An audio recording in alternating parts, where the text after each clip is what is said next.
Hey, everybody. Welcome to VaynerX Presents, Marketing for the Now. Gary, how are you doing? I'm quite well. Andrea, how are you? I am good. I'm always excited for these episodes, but I think this one is going to be a particularly juicy one. Next up, we have Liana Guzman, the CMO at Skillshare, where she's responsible for full funnel right down to sales. Liana spent 4 years at Blockchain, most recently as the company's COO, where she grew its user base 10 times to over 40 million. Liana is an award-winning philanthropist and claims that she may be the only country music loving, mean rice and bean making Francophile. Welcome, Liana. Liana, I like that. That was really good. Hey, how are you? Gary? It's a real pleasure. Same here. Thanks for having me. Is that snow, by the way, before we get into this? It is. We escaped our Brooklyn apartment for Connecticut, and it has been snowing here for weeks. You had a great strategy. I'm over it now. Like this Puerto Rican and me love snow until about last week, and then I move on. Got to get this done. Liana, first of all, thank you for being here. Second of all, I'd love to get right into the question. So from your perspective and the organization's perspective, where are you all trying to innovate in 2021? Yeah, so, I would say on a macro level, our mission is to inspire discovery through creativity. And a big part of that is redefining what it means to be creative and who it applies to, right? So I think oftentimes when you think about creativity, you think, did I study art in college? Do I love to paint and are my paintings good? And a lot of what we're focused on in 2021 and for the coming years is around, shifting the mindset, much like Nike did with athletes. Nike's perspective was if you have a body, you're an athlete. Our perspective is if you held a crayon as a child, you are creative, right? And I think it's really important to us because we have seen firsthand, time and time again, that exploring creativity really yields a lot of the same benefits that things like meditation do. It's a really restorative practice. And to bring it full circle, when you give your brain that space to explore things that are maybe new to you or where you're really tapping into a different part of your brain, it gives you the opportunity to come to your day job and be more innovative there, right? And so for us, it's, I can't think of anything more important in this day and age, in this world that we're living in, than restorative practices that make us feel more fulfilled and better able to answer the call of today's challenges. And I think that's really where we're focusing. I love that. When did innovation really hit your career? When did you get affected by innovation for the first time? Or even if you want to take it earlier, that before your career, when did you say, oh, technology, oh, new ideas, oh, the world just changed in front of my eyes. What am I going to do about this? Or wow, I can't believe how much I'm affected by this. Yeah. I mean, it's been my whole career. So I think, I am going to date myself here, but I started marketing right as Facebook was coming to be before they had figured out advertising, right? So I started in the very traditional event-based, out-of-home, TV, direct mail advertising. And then over the course of, that first decade of my career, by the time I left, it was all about performance marketing and growth marketing. And I remember being kind of the lone voice in a lot of rooms saying, I think we've swung the pendulum way too far in that direction. And I'm grateful that I've stuck around long enough to see it kind of come back towards the realization. Art and math, magic. Exactly. Like, Amazon, the Amazon was saying, it's that combination, that art and science coming together. And so I would say, the first decade of my career was defined by innovation that resulted from the industry changing more in a decade than I think it had the prior, 50 years. I would say the second part of my career was spent at Blockchain, which by definition was innovation, right? I joined when I interviewed for the job, they reached out 3 times. I kept turning them down.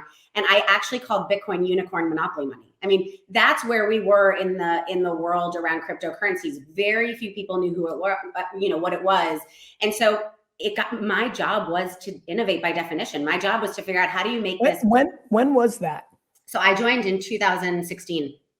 Right. I mean, I bought Bitcoin in 14 and Ethereum in 16 and did it for learning, not because I knew. I just knew I wanted to be close-ish. Yeah. And really only in the last year did NFT emerge in a way that like really speaks to my soul.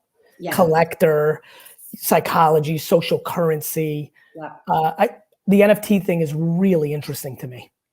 Yeah, it's an interesting space. I mean, and talk about innovating. I always say about that space, the benefit of the internet was that the internet wasn't around to foretell the coming of the internet. which is really important because the internet had time to grow up before it was prime time. And so, you know, I was in a space where everybody was saying, this is dead on arrival. And it's like, no, we are where email was in the 70s. Like, give it time, you know? And I think that's what 100%. You're saying. You know, even from when I joined in 2016, where it was, you know, nobody really knew what to make of it. It was for criminals. And you just start having conversations where you go, well, actually, American cash is the best thing for criminals. That's the most untraceable, most exchangeable currency, right? And so, yeah, so I think by definition, that whole time in my life was completely about innovation. And then I stepped into Skillshare, and it, you know, and it's all about how do we shift the way people think about what matters to them. Talk to me about innovating the art, the magic.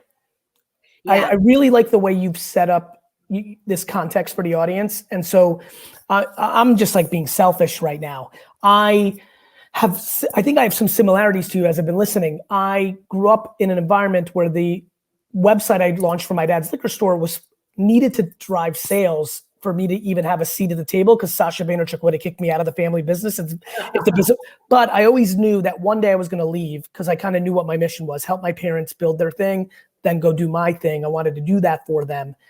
So I thought a lot about brand, because I'm like, one day I'm going to leave, and if I can build a huge brand around Wine Library, it's why I did Wine Library TV the day the year YouTube came out, because I was like, if I can build this brand when I leave, it will be able to retain more of the monies, because that's what brand does. Wow. Talk to me about innovating on art. Yeah. You know, because I think you're you know, when I hear your career, I'm like, ooh, this is gonna be an interesting question. I wonder what she does to make the art, the magic, a little mathy. How do you get away with that? Because that, you know where I'm going with this. Yeah, such a great question. So I'm gonna give you a very quick anecdote from my childhood. So Please. I took AP English when I was in high school. And I remember every Friday we were practicing for the AP test. First Friday we did it, Mrs. Fucci sat us down and said, okay, you've got an hour to do this essay. We all started furiously writing. The second Friday we came in and she said, you're gonna write the essay. We still have the same 60 minutes. You are all gonna spend the first 30 minutes outlining the essay, and then the next 30 minutes writing. And none of us the first week, by the way, had finished the essay. So we were all sitting there going, how are you gonna give us half the time to write and expect us to be able to finish it? Every single person in the class finished the essay.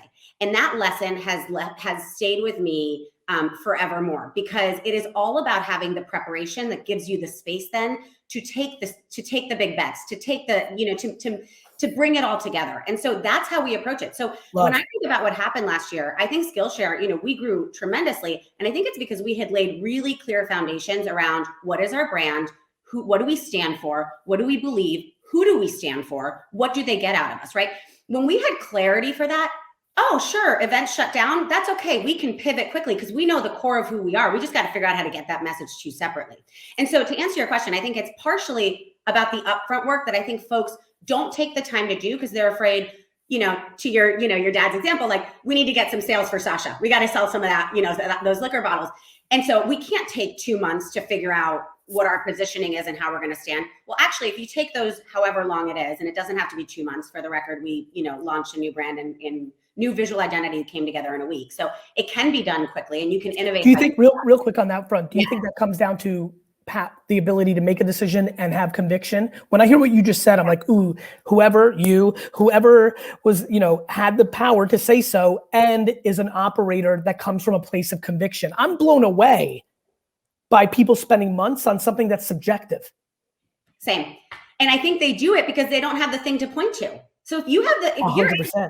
Here's what we stand for. It was easy to say our color is going to be wander green. It fits right into, or more important than destination. We care more about the path, you know, inspiring discovery through creativity. That becomes easy. Now, you know, now that's where the math and science comes in. It's also a really great digital color that stands out, that, you know, separates us from the pack. So there are certainly some science parts of it, some logistical elements to it, but it gets easier because you have all the foundation. So I think that's part of it. And then the other part of it, to the mathy part, is you gotta be willing to take some risks, and you gotta do them incrementally. So, you know, I didn't join Skillshare and do a Super Bowl ad. I joined Skillshare and did programmatic ad, you know, connected TV. And, you know, it's like you move up and up and up and you learn from those things so that the next time it's better and it's better. And also so that if you flop completely, one, you can point to why it was a good thing to do, because again, it relates back to those decisions you made about what you stand for. And then two, you know, you didn't lose your shirt in it. You earned a really important lesson, and that was worth every penny you spent on it because you didn't spend more than you could afford to spend, you know? So I think that's the way that I think about it. I think you think about it really, really well. I really appreciate this short time. World coming from you. Team, please, Andrea, can you please get us connected? I need to be best friends with this woman. Can't wait. Thank you.